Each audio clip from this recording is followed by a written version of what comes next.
माननीय सभापति महोदय जी, मैं सर्वप्रथम तो आपका धन्यवाद करता हूं कि आपने मुझे रेलवे संशोधन विधेयक 2024 पे अपनी बात रखने का मौका दिया। रेलवे संशोधन विधेयक 2024 पर मैं अपनी गहरी चिंता व्यक्त करता हूं। यह विधेयक भले ही रेलवे के शासन ढांचे को सुव्यवस्थित करने का लक्ष्य रखता हो, लेकिन ये हमारे रेलवे सिस्टम की मूलभूत ताकत को कमजोर कर सकता है।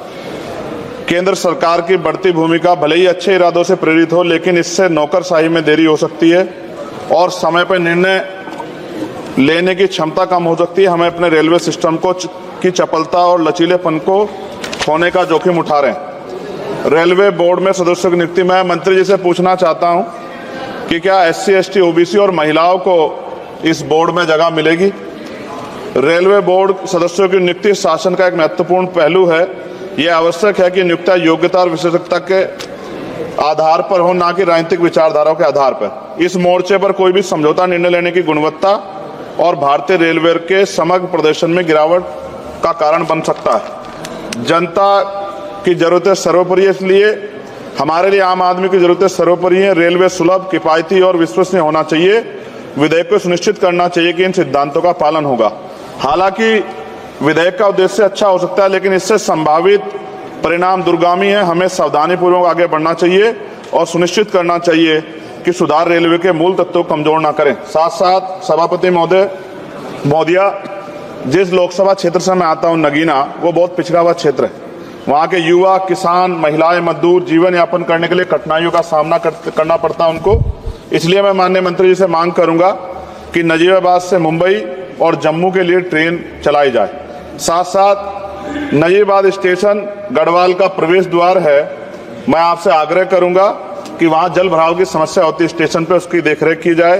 बेगमपुरा एक्सप्रेस वाराणसी टू जम्मू तवी का स्टॉपेज वहां हो। दिल्ली जाने के लिए सुबह में कोई ट्रेन नहीं है, मुझे भी आना पड़ता है तो बहुत परेशानी का सामना करना पड़ता है अक्सर, जब मैं कोशिश करता हूं कि सेशन में चला जाऊं, क्योंकि ये रेलवे की सुविधा आपने उपलब्ध कराई है। जलालाबाद क्रॉसिंग पे ओवर ब्रिज बनना चाहिए। धामपुर में 2 जगह पे समस्या है सर, कई घंटे खड़ा होना पड़ता है, ओवर ब्रिज की आवश्यकता है वहां। नगीना में ओवर ब्रिज की जो कोतवाली वाला क्षेत्र है उसमें, सेहोरा में ओवर ब्रिज की दिक्कत है, किरतपुर में है। और बैकलॉग सर बहुत इंपॉर्टेंट विषय है। रेलवे का बैकलॉग जल्दी भरना चाहिए। जनरल कोच बढ़ाए जाने चाहिए, क्योंकि बहुत बड़ी आबादी रेलवे में सफर करती है।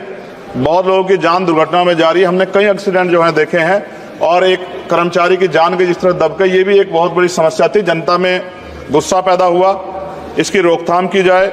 गरीब यात्रा करने के लिए जाता है, अंतिम यात्रा ना हो जाए, इस बात का हमें ध्यान रखना पड़ेगा। साथ साथ इसका मुझे एक मुख्य कारण ये दिखाई देता है कि लोको पायलट को रात और दिन में ड्यूटी करनी पड़ती है।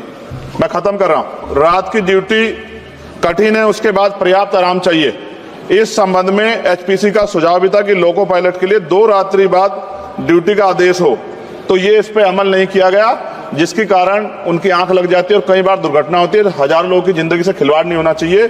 कोरोना काल में बंद गई ट्रेन पुनः चालू की जाए, और SC, ST, OBC के बच्चों को जो पहले पास मिलते थे, जब कई कंपटीशन की तैयारी के लिए वो पेपर देने जाते थे, मिलते थे, बंद कर दिए। सरकार कहती है हम दलित पिछड़ों के हितैषी हैं, लेकिन जब सरकार उनके बच्चों के आगे तरक्की के रास्ते बंद कर दी तो कैसे चलेगा? और जिस तरह लगातार निजीकरण हो रहा है, इस निजीकरण से सरकारी नौकरी खत्म हो जाएगी रेलवे में, तो ये दलित पिछड़ों के बच्चे कहां जाके बैठे, कौन सी कुर्सी बैठे? आज भी देश में सामाजिक गैर बराबरी है। तो मैं इसलिए मंत्री से मांग करता हूं कि आपने नजीबाबाद में वंदे भारत का स्टॉपेज दिया, इसके लिए मैं आपका धन्यवाद करता हूं। लेकिन ये भी, इसके अलावा हमने कई मांग उठाई थी, लेकिन उन पर कोई कार्रवाई नहीं हुई। तो मंत्री जी, पार्टी से अलग हटके आप सोचें कि उस क्षेत्र का भी तरक्की होनी चाहिए, ये भी आपके अधिकार क्षेत्र का मामला है। मैं दोबारा सभापति महोदय को धन्यवाद देता हूं और माननीय मंत्री से आग्रह करता हूं कि हमारी मांगों पर ध्यान दें और उस क्षेत्र में अवसर पैदा हो, इसका ख्याल रखें। बहुत बहुत धन्यवाद।